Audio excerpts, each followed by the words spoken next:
Good morning, everyone. Good morning, brothers and sisters. You're welcome to today's devotional. Today is 6/6/26. So 2/6/26, the 6th day of June 2026. And you're all welcome to today's very wonderful class that we're going to be having.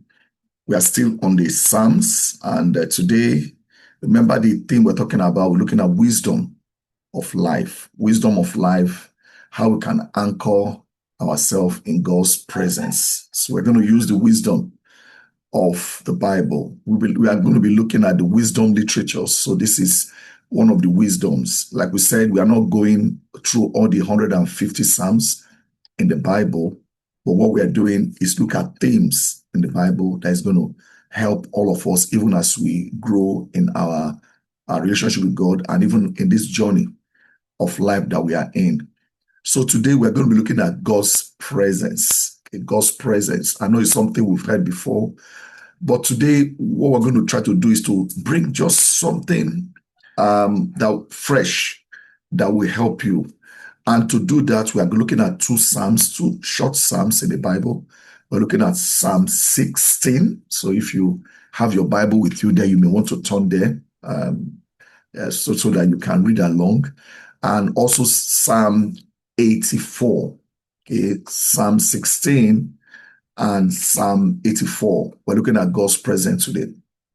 So I was thinking about even the last class that I did, and I'm comparing it with what we're about to do, right now. And what comes to mind is like, it's as if we are going from this landscape, you know how you're doing landscape, then you now go to up and down. You remember I talked about refuge the last time. So we're going to be moving a bit from that protective refuge. The Lord is my refuge, is my stronghold. And we're going to move from that portion. We're not going to move from the outside. We're going to move into the inner chambers of God's heart. Let's go deeper into the inner chambers of God's heart. So this, our session today is going to help us to anchor ourselves in divine security. Not just any kind of security, but divine, security.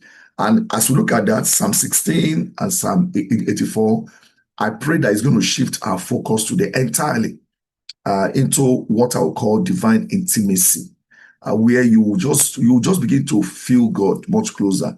That there was a book that somebody wrote. It was called Practicing the Presence of God. And if a child practices the presence of his parents, there's some things the child will do or not do. Can you imagine if you go in your life always knowing that your parents are beside you? You have that feeling. There are some things you do and some things you will not do. In fact, now you're going to be very careful to do certain things. And there's also some security that you're going to feel. So that is what we are hoping to achieve this morning, to help you to begin to build up that divine security, that divine intimacy with God. So we're going to be learning what our ultimate goal is. And our ultimate goal, today, what we're trying to do, we're just trying to walk, make a living. Why are we doing that? So that we can escape this pity, like Yoruba people will call it. We're trying to escape this storm of life. And what that does to us is that it keeps us in a survival mode. But today, rather than being in that survival, you're just going. We're going to help us to get to arrive at a place of, when you have the unhinged fellowship, with God.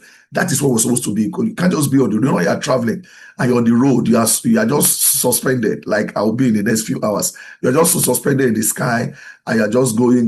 But when you land, there's a difference between when you land.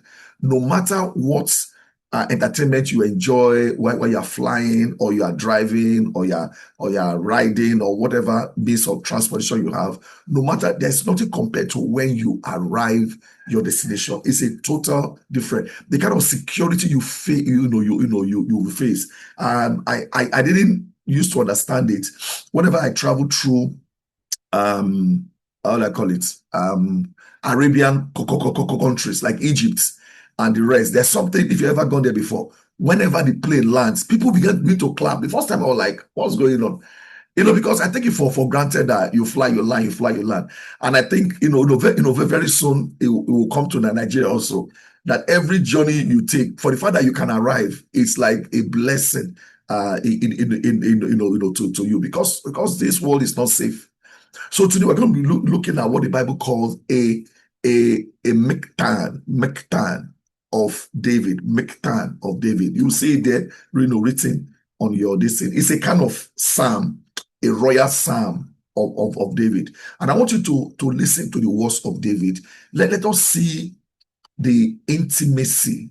Then from there, we're going to look at 84. We're going to look at even much more intimacy. Now look at what David wrote. Reading from verse 1 there, that we are reading Psalm 16, verse 1. David writes, say, keep me safe, my God, for in you I take my refuge. Okay, so we are coming from that refuge stage. We're going to land, you're going to see how it's going to land very, very soon. By the time we go to Psalm 84. He said, I say to the Lord, you are my Lord. Apart from you, I have no good thing. Apart from you, nothing good that I have. I say of the holy people who are in the land, they are the noble ones, in whom is all my delights. What's he doing? He's delighting people who are in the land. So now you have to use your imagination. Why would somebody be talking about the people? That means it's not in the land. When you're far away, you need to say, man, I wish, oh man, people are home. You're thinking about it. He said, those who run after other gods, because David saw other gods while he was running around, whatever. He said, those who run after other gods suffer more and more. They suffer more and more. And what did he say about himself? He said, I will not pour out libation or blood to such gods, or take up their names on my lips. Lord, you alone are my portion and my cup. I'm going to explain what that means very, very soon. You could see somebody who is far from home. They say, you alone are my portion and my cup. You make my lot secure. The boundary lines have fallen for me in pleasant places. I know many of you have said that before. You've heard people say it, but this is where it's from. The boundary lines have fallen for me in pleasant places. Surely I have a delightful inheritance. You know how they give you a portion and your own, you were like, wow, look at, they are trying to cut maybe bread or cut fish, and you got the real good one. He said, listen, these have fallen in my favor. Because of that, David said, I will praise the Lord who counsels me. Even at night, my heart instructs me. I keep my eyes always on the Lord. Verse 8, I'm reading right now. With him on my right hand, I will not be shaken. Therefore, my heart is glad and my tongue rejoices. My body also rests secure, because you will not abandon me to the realm of the dead. Now, this becomes a messianic psalm, because David died, but he said, you will not abandon me in the realm of the dead, nor will you let my faithful one see decay. So my faithful one. So you can see he's not thinking into the future. God's spirit was moving him to not begin to think into the future. He said, you make known to me the path of life. You will fill me with joy in your presence, with eternal pleasures at your right hand. Okay, so I want you to just think about those psalms. That's the end of that psalm. Look at how he started from being my refuge. Then he began to now go, how he delights in people who are close to the Lord, who are in the land. Then I began to talk about, God being this to him, being that to him. Then it's okay, the boundary lines are falling in good places. So I want you to think about a man that will write that. Then as you are thinking, we are going to segue to the sons of Korah. Okay, the sons of Korah were the Muzon center. That is where those guys were only doing music. They were the gatekeepers of music, in those days. So of course they write for the director of music according to Gittit. I think that's how they put it, Gittit. Now remember again, when you write a song, you say this is key C. This one is key F. So they put it there. So whoever directing that music, or these are songs that people sang. They will say according to sometimes they will tell you, sing this song according to the tune of that song, and which we actually do today. People can take a tune of a song and lay another words on it, and it's sang the same way. You hear things like, sing this song according to the lily of the valley. Okay, just sing it. So sometimes people will take a popular tune and rewrite the song today. We do that today, even in contemporary times, where they will take a secular music and make it a gospel in music. One of the people that did that, you might not know, was Ray Charles. I mean, people hated him for it initially. They were like, he's singing, God's song with the devil, whatever. He took church song, popular church song, and made it a popular song. He put other words there because people like tunes. People can remember. So people hated him initially, for that. Was like, how can he take holy song and make it song of the devil? Songs of the devil. If you ever watch the movie, Ray, you'll probably see that. So I want to listen to what the sons of Korah, the man who was away from home, this is what he wrote. Now the people who are at home, this is what they saw. And you're going to be seeing imagery. And this song was one of the songs that they sing when they are going to Jerusalem, when they are ascending. And you see they are incorporating the things that their eyes see. I'll start from verse 1. How lovely is your dwelling place, Lord Almighty. And this is for you with exclamation. How lovely is your dwelling place. Or just thinking about the temple. How lovely is your dwelling place, Lord Almighty. My soul yearns, even faints. You know how excitement, you just faint out of love and excitement. My soul yearns, even faints, for the court of the Lord, which is the temple area. My heart and my flesh cry out for the living God. Can you imagine what those guys were expressing here? Just to go to Jerusalem, just to go to the temple to go and worship. He said, they now look at even animals that are close. You are just walking past. There's some places that you cannot reach in the temple. You cannot touch in the temple. You cannot touch the high heights of the temple. Then the source of Korah said, even the sparrow has found a home. You know where you're going to. I mean, I see it everywhere. You go to big, what do you call it? I don't want to use the word temple.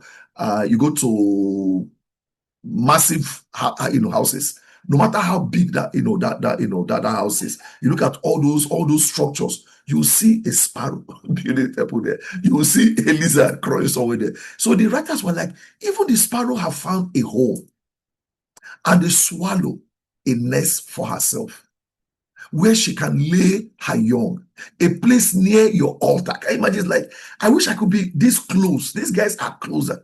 He said, Lord Almighty, my King and my God. Blessed are those who dwell in your house. They are ever praising you. Of course, they take turns. The Levites will take turns to go and stay there to sing, because there's always worship day and night. But like, man, I wish I could just be there forever. He said, blessed are those whose strength is in you, whose hearts are set on pilgrimage. They just want to go. Okay, as they pass through the valley of Baca. Now, I'm going to tell you that a little bit, or should I tell you now? It means to cry. So if you are supporting a football team known as Baca, okay, of course, it's not a spelling. So the word Baca is weeping. Anyway, so as they pass through the valley of Baca, they make it a place of springs. The valley of Baca becomes a place of spring. I'm going to explain that too when I begin to break down some of these things. He said the autumn rain also cover it with pools. They go from strength to strength till each appear before God in Zion. Zion is that mountain where the Holy Temple is. He said, hear my prayer, Lord God Almighty. Listen to me, God of Jacob. Look at our shield, O Lord. Look with favor on your anointed one. Better, now look at time. We're going to talk about time now, the way they see time. He said, better is one day in your courts than 1,000 elsewhere. I would rather be a doorkeeper in the house of my God than dwell in the tents of the wicked. For the Lord God is a sun and shield. The Lord bestows favor and honor. No good thing does he withhold for those who walk whose walk is blameless. Lord Almighty, blessed is the one who trusts in you. So you could see his intimacy, God.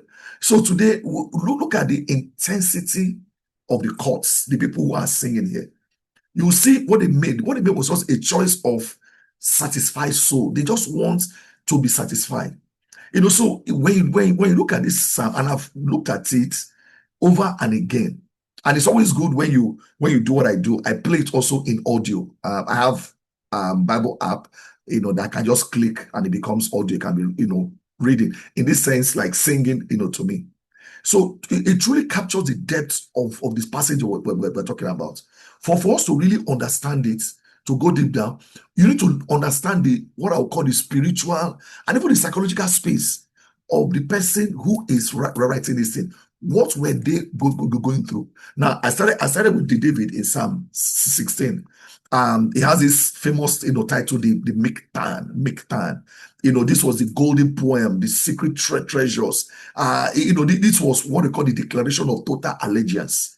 Total allegiance, that God, everything, I give everything to you. So we live in a world where, just like we have cultures today that are running after multiple deities. You know what David said? He said, I'm not going to pour libation to any of these gods, nor will you ever hear their name on my lips. In other words, I'm not going to worship them.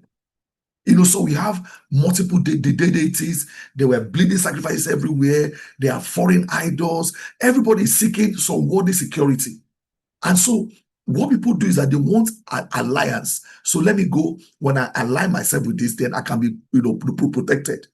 In that world where people are trying to be somebody, that were trying to align themselves, David stood out.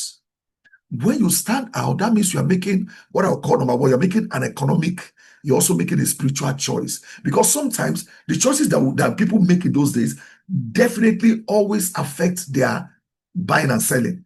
It always affects what they eat. It always affects favors that they get. It always affects so many things. I remember a brother. I never met that brother. Very, very, very, very funny. I never met that brother. Somebody introduced me to that brother. He became a disciple in a church in Dubai, in Nigeria, and was telling me how many times the Arabs there, they will tell him, that they can do him well. This will go well, whatever. If he can only convert to Islam. He was telling me. Because of course it was economic conversion that those guys do. Economic conversion. A lot of people who go to all those big Arabian country like Kuwait, what we're like, wow, they are so prosperous. People want to join, want to align. So the same thing happened. Oh, if I just align with this, I'll become this. So in Yoruba, those people will come and join Egbe, they will come and join cults. Really. I remember my dad in the 80s was telling us, he said, do you know the pressure that in the 70s that they faced to come and join Ogboni, to come and join whatever? People wanted alliance. So those alliance that you seek economy, it also makes you to seek spiritual, choices in your life.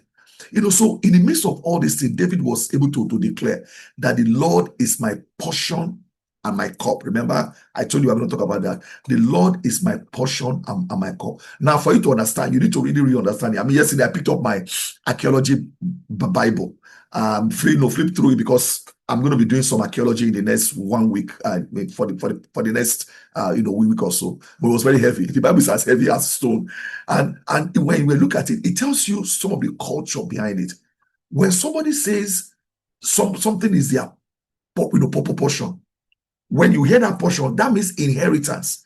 That means a piece of land. So they're talking about physical and financial survival. Everything was tied to land. Even like now, everything is tied to land.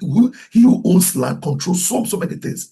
But David is looking back and said, no matter where he was, he said, the Lord is my portion, is my cup. So David is stepping forward and he's beginning to assert that God himself is the entire inheritance that he has. There's no other place that he wants to be.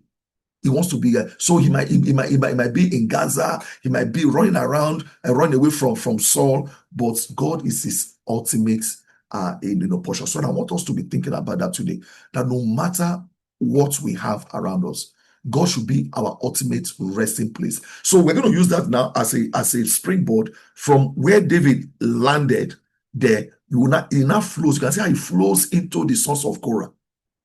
So this sons of Korah were writing this song for those people who are now joining into the temple. So David was far away here, thinking about his portion, and his cup. Now let's look at people who are now journeying towards this Jerusalem.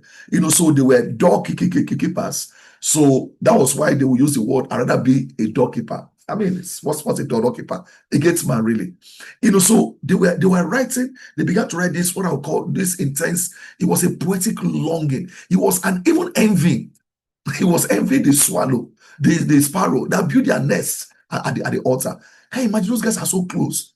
They are so close. I remember wanted to be in a place that you begin to envy people who serve in that place. Let's say you want to be, maybe you've not flown an aircraft before, an airplane before. You're like, man, I wish I can just become a air hostess. I'll be flying every day.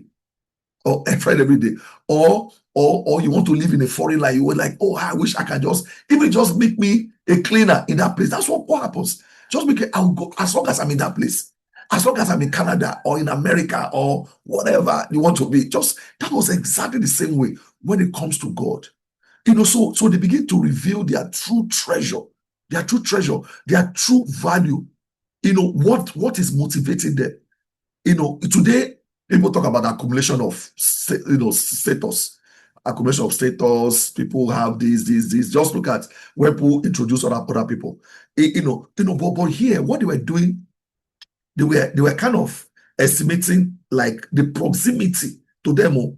It is not what they carry as a name or as a rank, but the proximity to the presence of the king is more important. And of course, we all know, the closer you are to the corridors of power, nothing there, like you say in Nigeria.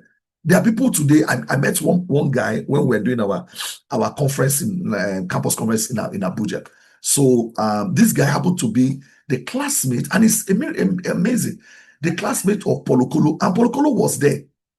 And this guy came to the hotel. He was just by big boy, big guy. He was just there by the pool, chilling out when he saw Paul. And if you've known Paul never changes really. He's the same person. They were in primary school together. And this guy looked at him, big guy, the guy was chubby big. I was like, Paul, look around. Paul, like, he said, we're in a battle together. The guy was revealing that he was one of those people who were close to Obasanjo. You know what he said? When they want to travel like this, he would just call some of his cousins, whatever, there, bring your passport. You'll be part of presidential. They just submit their passport to Germany, whatever. That's how they all got German visas, German whatever. So they would just japa. The guy was telling us that whenever they want to submit a diplomatic listing, they want to travel, they just pack their own passport, put them there. Of course, if you are for the president, all of them will just get. So one thing we need to know is that God's presence is our greatest treasure. Today, why do you think that people, these governors, they don't want to leave politics? The closer they are to the corridors of power, the more they'll be receiving. So we need to turn that into a spiritual thing.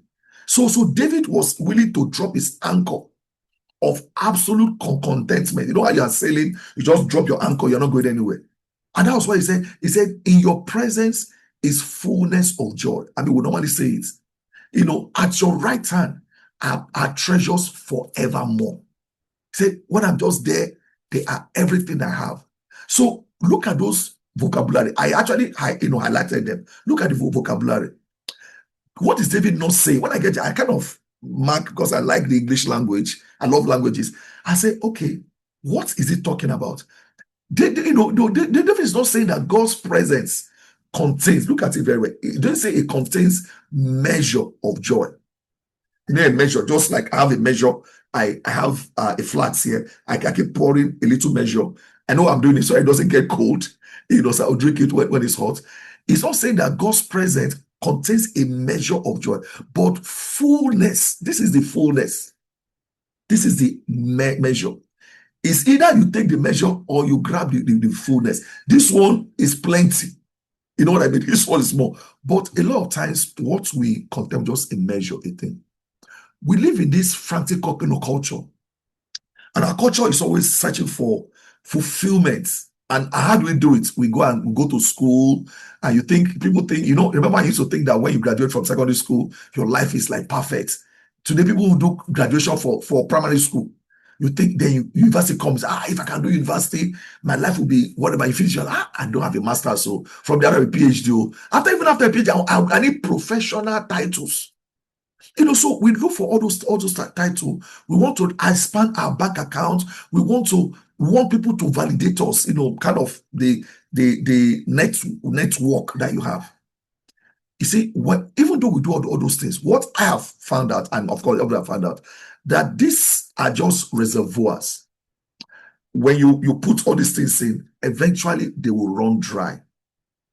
Eventually, okay, let me use that example again. Okay, I put this, what I have here is tea, and special tea with what they call sobo, with brown tea, with some clove. I normally mix all of this stuff, especially when my coffee finishes.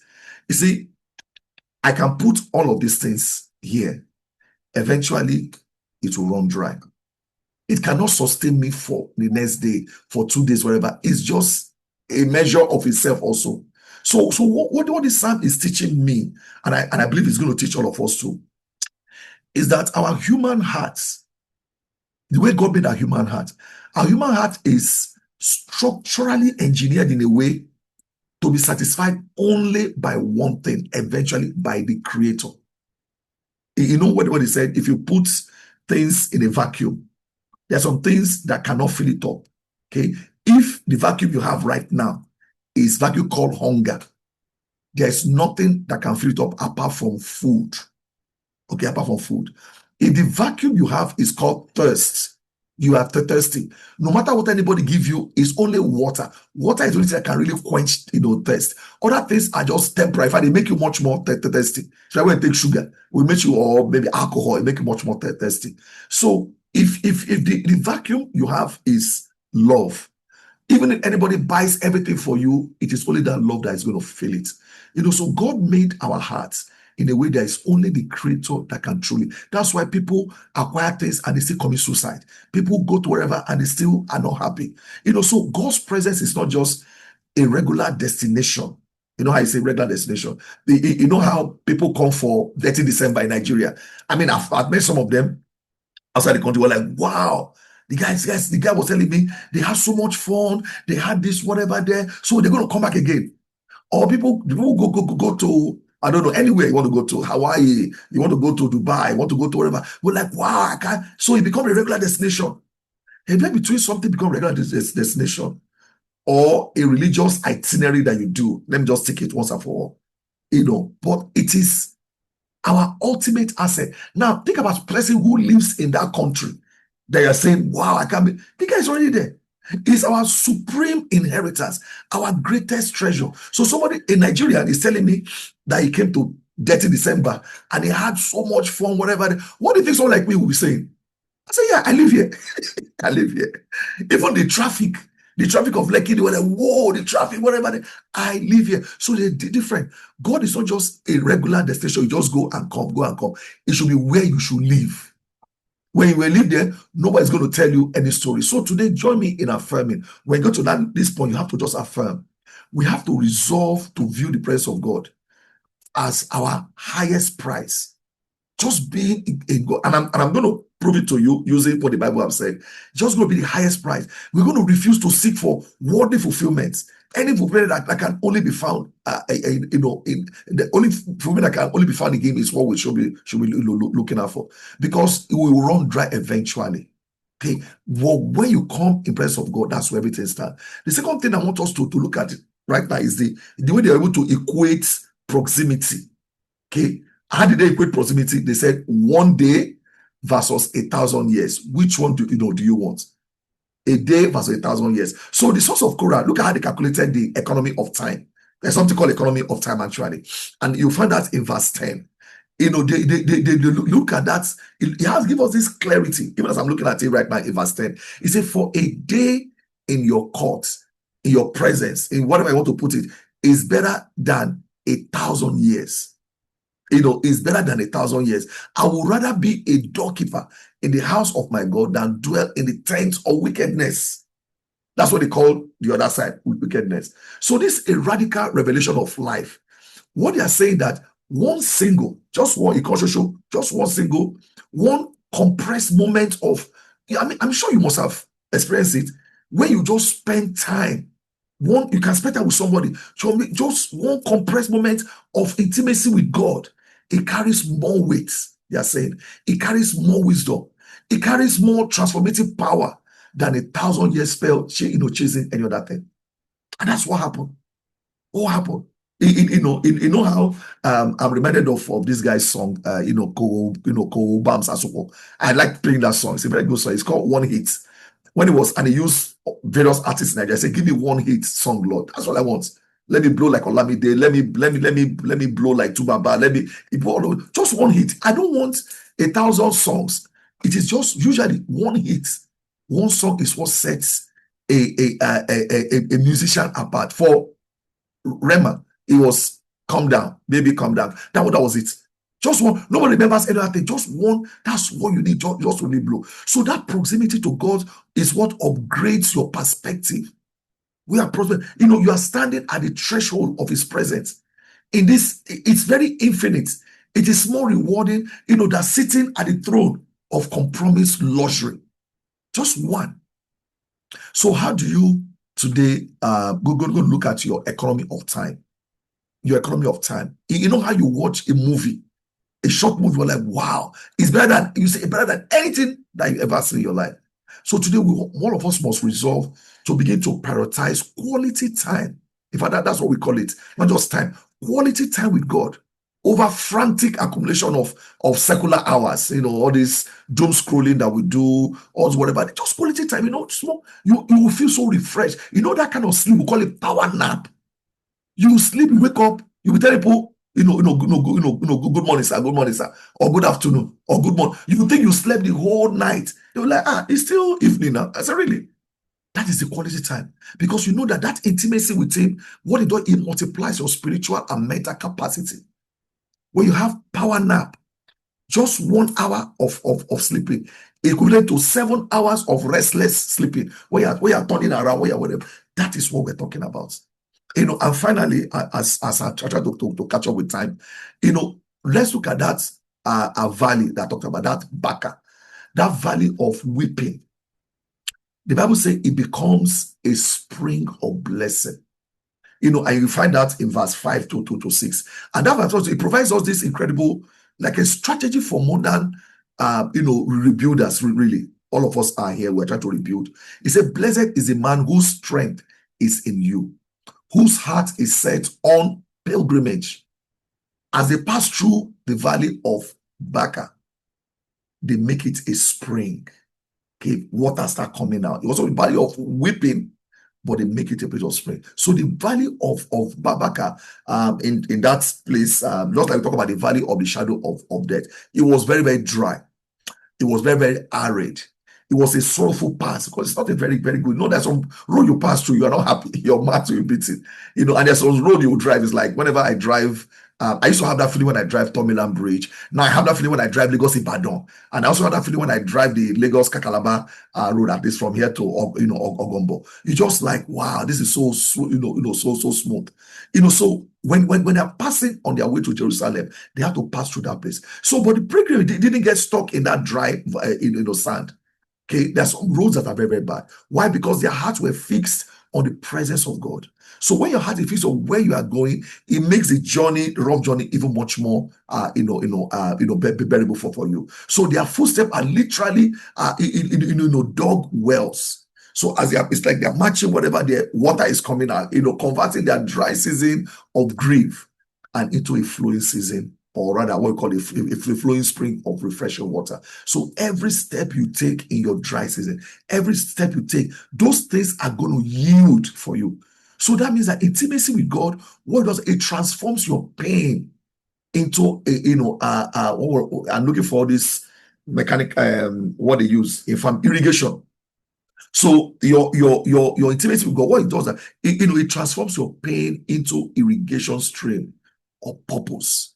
Okay, it is during painful times that will learn things, that will begin to think. And I pray that is going to be our portion also. And because of that, I want you to affirm with me that I resolve to keep my heart moving towards God through difficult seasons of my life. Why? Because I trust, you trust God, that intimacy with God is going to be converted into something better. It's going to convert your valleys of weeping into a well of blessing.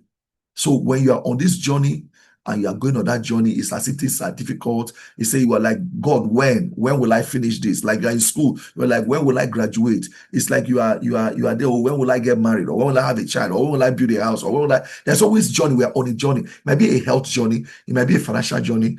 Some economic journey. It might be a professional journey. It might be all kinds of journey. That painful period, God will turn into springs. That is what's going to water where you are going.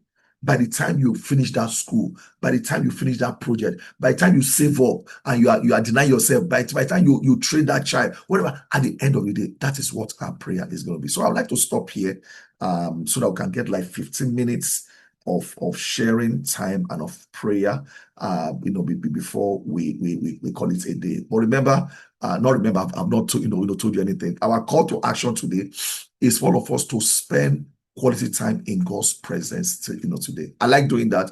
When things are quiet, I'll just lay down. Sometimes I play. So I'm going to be doing that a lot because I'll be traveling from this afternoon. I'm going to be traveling. So I'll stay there. I'll just put my headphone on, and I'll listen to some jazz, to some nice cool music, and I'll pray. I'll meditate.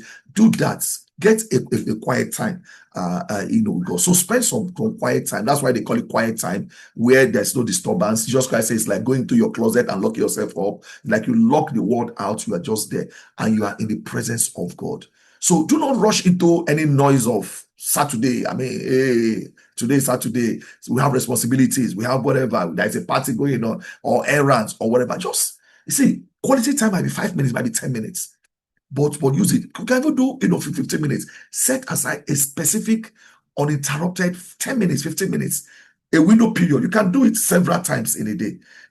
So where you will just be strictly you and God, strictly intimacy with you and God. Put away your phone, shut down your to-do list, or like my book here, I was writing there, close it.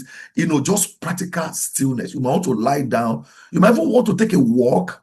Whatever I want to do, but if you can't get distracted, please don't take a walk. I can take a walk without getting distracted. It's a training. So put away your phone, put it whatever there. Do not enter this window with any list of demand. Oh, I want this, or a petition. Simply just stay. Just be still. I would say, be still and know that I am God. I am God. Just sit, before God. Focus your affection. Focus your brain wave, on the beauty of God. Allow the Spirit to begin to refresh your inner man. And that is when you start hearing God putting things in your heart.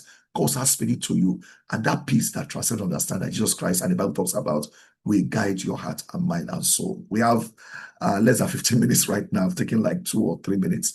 So if you like to, share, this is where you can do that. I'm going to be looking out for the hands if they are going up.